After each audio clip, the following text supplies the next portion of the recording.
welcome back to the Paranormal Roundup, where today we're going to be covering more controversy surrounding Zak Bagans. If you aren't already aware, Zak Bagans is actually in pretty hot water.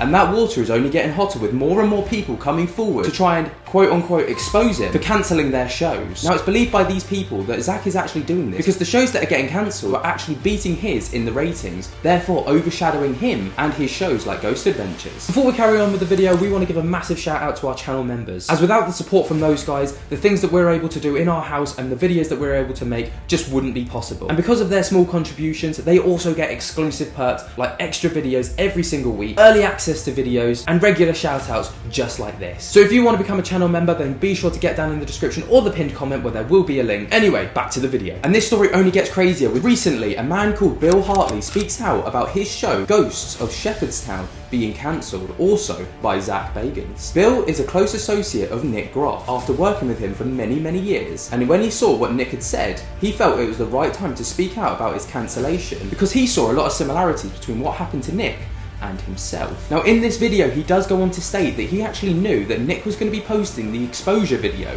for a very long time, and he was actually tossing up the idea about whether he wanted to expose Zak Bagans as well for a long time. But he felt that after Nick's video, it was the perfect opportunity. Bill then posted a video to his YouTube channel on the 23rd of March after over 13 years of not posting there, with his last video being on the 19th of July 2009. In the description, he writes, "This is my video going over what happened to the show Ghosts of Shepherdstown, told by me from my side." And in this 22-minute video, this is what he had to say. Hey guys, it's Bill, former cast member of the show Ghosts of Shepherdstown. In light of all the stuff that's been going on about other shows and other cast members and things that are going on, asking if, since this past weekend with a certain person putting out a video talking about what had happened, I thought maybe since the video was from his point of view and his angle, and obviously, you know, that sort of thing, that I thought that maybe I'd post my video as well.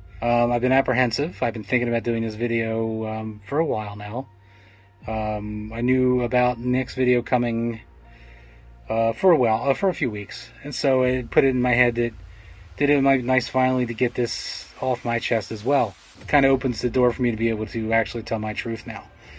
So again, this is coming from my perspective. This is coming from what I know and what I have learned. This has nothing to do with hearsay. This has nothing to do with rumors. This has nothing to do with jumping in on any paranormal drama train. This is just me getting it out. Let me start by saying that our show, Ghosts of Shepherdstown, was only meant to be one season. Just one season. It was 6 episodes. It was supposed to be done once it was done. During that time, there was people in production that said, look for a season 2. We're going to do a season 2. Close to the end of filming, they came up with Ghosts of Shepherdstown. So that was great. Okay, that's the name. And then they said, well, we'll do that. So season 2 or season 3 or however long we can make this run, we're going to go ahead and just call it Ghosts of, and then new name. As you've seen, it's been done twice now since our show. So, show airs. It's the biggest thing that the network had seen at the time as far as ratings go. The ratings stayed pretty consecutive. So, yeah, it happened. Then they even did a special return to Shepherdstown, which aired on A&E, which is weird. But I was the only member of the show that actually, as far as main cast, me, Nick and Elizabeth, that came back and did anything. And all I did was a voice. They called me a couple times, and I answered and talked on the line, and it was filmed. But then after that, I thought that was it, because it was kind of like a wrap-up show. Then we're told, well, we're going to do a season 2. We want you guys back. So all of us, as far as the investigating side goes, I'm not gonna lie, there was a person on this team on the show that we didn't want to work with again. And we voiced our protests, but we're told there's not really much they can do about it. We would have to work with that person again if we did the show. So we bit the bullet and did it. So season 2 comes and goes. It airs. We go to New York and we do our little press thing that they had us go on YouTube and Huffington Post, and we do videos there and stuff like that. And then, you know, season 2 airs. It does well. We're told again, season 3, wait for season 3. We're going to work on season 3. And we're like, great. Okay, I guess season 3 is going to happen. And they kept telling us, yeah, season 3 is going to happen. Just wait for it. Then we get word that things got kind of everything got put on a halt as far as anything new being produced because there was a merger coming. Discovery Channel and Scripps were going to go ahead and merge. And with that, they said once the merger's done, then everything will start picking back up. Well, the merger happens, and we don't hear nothing. Nothing's happening. And then we do start hearing stuff again. Yeah, we're still going to do. And then again, radio silence. So during that, because it was like in December or January when it happened. So by the time we get into the summer months, we're not hearing anything. But then, not just on my side, but on other cast members' sides, we started getting messages, calls from people in Louisiana. Well, on our side, it was a friend of Carissa, my wife, who basically told her, hey, look, they're casting for your husband's show down here, but they're telling everyone who's coming in to cast for it, don't tell the cast members of Ghosts of Shepherdstown. Don't bring it up to them. They don't know what we're doing here. Another one of our cast members got pretty much verbatim the same thing from somebody else down in Louisiana. And we're calling each other and saying, are you hearing this? Yeah. Are they down there? No, they can't be recasting us. They must be just casting for other people, because we knew going in at the end of season 2 that if it was a season 3 in a different town, that they wouldn't be using the other people of our show, like our historian and our psychic and people like that wouldn't be returning, because to the show it would make more sense to use people who are local to whatever town we're filming. So that was where we were at points, but then we started continuing to hear these rumors. More people are saying, yeah, they're filming for a new Ghost of Shepherdstown down here in Louisiana. So we start messaging and we start commenting back and forth to both network and our production side, which are two different entities. Just always keep that in mind. There's a production side and then there's a network. They give the money to production. Production does the filming for the show. So we're getting back and forth with them, and they're like, no, what don't you talking about? No, you guys are it. And then eventually it comes back. Yeah, we're not bringing you guys back. Couldn't quite figure out why. We asked why, this, that, and the other. And eventually, on my side, someone from the production side told me, yeah, they're not bringing you guys back because now that the mergers happen and Discovery and Scripps are now one, and Scripps side had Ghost Adventures, that a particular, let's just say, douchebag in glasses decided that he didn't want to work on a network with a former cast member. He then, apparently, made a phone call to network and said, look, it's my way or the highway. I am not not going to be on the same area as this guy.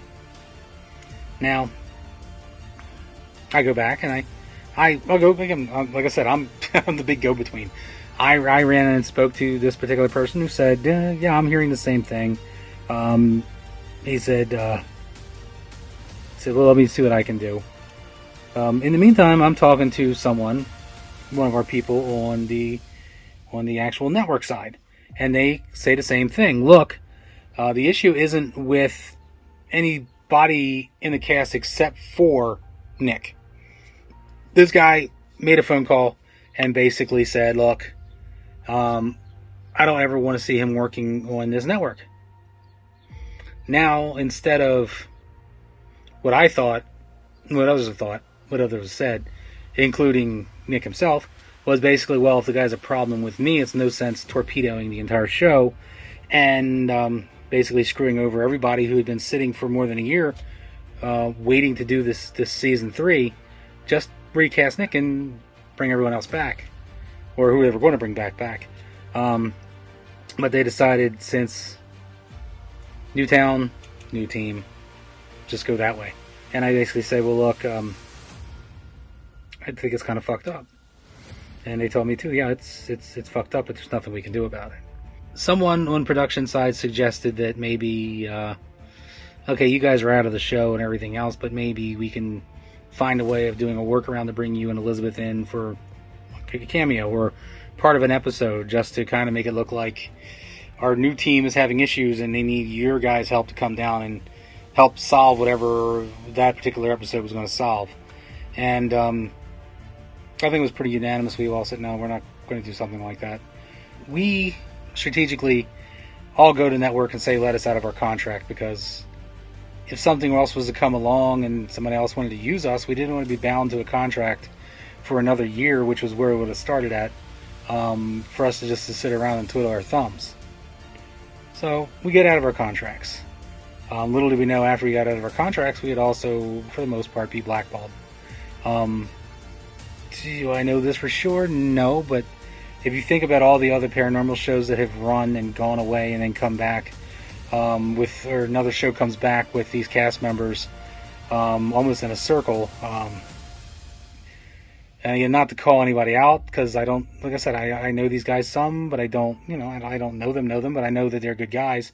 But let's take the Ghost Brothers, for example. I mean, they've had like 4 shows now on that network. Each one is a different show, because the one gets canceled and they just bring the guys back. To this date, since we got out of our contract, I've never heard anything from the network or any production companies. And like I said, it all stems from one phone call from one douchebag in glasses that basically put everything in motion. Now, whatever their issue was or is, it's their issues. It's not mine. It's not anybody else affiliated with my show's issue. We weren't part of it. We were just collateral damage from it. It's hard to trust things now, But as far as, again, us, it was that douchebag in glasses that and made his phone call that got our show canned. But if you keep in mind that we filmed Ghosts of Shepherdstown before Paranormal Lockdown hadn't even started production. In fact, the last day of our filming, Nick got on a plane to go start his show. But the way production was and the way the network aired things, Paranormal Lockdown got put on first. So he got that season, and then after season 2 of us, he was already working on season 2 of that show. And then, of course, then you know what happened with network. Yeah, that guy got his way with a phone call, and I don't think it's fair. I don't think that it's fair that people had to go through things. And I know people are going to say, well, what did you go through, or this, that. This was a big thing for all of us that worked on that show. This being kicked to the curb for no other reason than a few backwards conversations about that phone call, and how because of one person's disagreement with another that everything had to basically ship over to something else. I think karma is a real bitch, and I think that now that people are telling their truth in regards to certain individuals, namely a douchebag in glasses on an adventure, can basically suck it real hard, and I know he likes that. And basically I hope karma comes and bites him in the ass, because there's a lot of truth being told now. A lot more people are going to be out there. It's not going to be just me. It's not just going to be Nick and the cast of other shows. There's going to be other people that are going to come out that are going to say the same thing. And basically, karma's a bitch, my friend, and it's coming. It's coming. What he stresses during this video is that this isn't him trying to jump on any bandwagon. And in his video, all he wants to do is expose the truth behind the scenes and just talk about his experience and why his show suddenly disappeared. Obviously, this is not the full video, and I've only taken clips. So in the description, there will be a link to the full video so you can go and see everything for yourself. But with all of these people suddenly coming forward to talk about Zak Bagans, it'll be very interesting, first of all, to see if Zak Bagans will come out and speak about this. And if he does, what's he going to say? And of course, if Zak Bagans does come out to speak about this, we will be covering that just as in depth as we have with everyone else's side of the story, as at the moment, we don't have the full picture without Zak's say. So I think it is important that we take everything that we hear, for the time being, with a pinch of salt. And moving on from this story, after the cancellation of Destination Fear, they have successfully transitioned over to YouTube, posting one video titled Destination Fear Cancelled for This Reason, where fans of the show finally get an explanation as to what happened behind the scenes. And after looking in the comments, it looks like a lot of people were incredibly happy to see Destination Fear finally having free reign over their own content, with people like Sam and Colby commenting on the video saying the paranormal world won't know what hit them, welcome guys, and someone else saying you were not cancelled, you were set free to do bigger and better things without being tied into time constraints and budget targets. You will never lose followers, you will grow from this point on.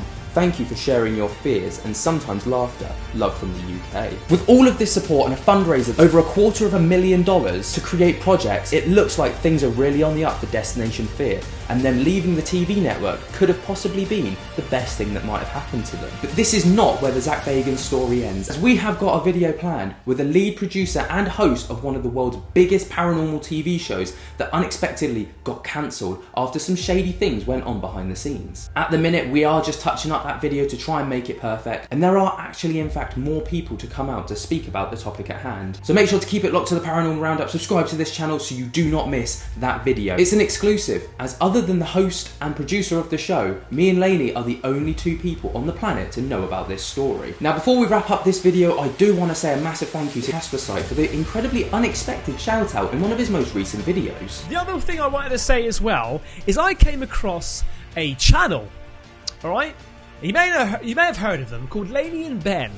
Right, so I saw this one video, I was like, oh, this looks quite interesting, and it was epic. I mean, it did have me in it. That wasn't the reason why it was epic, right? But Ben has been Ramboing a different type of content, and I just thought he needs a shout out for this because it's really, really good. Basically, what he's doing, he's doing sort of like a news video about the paranormal.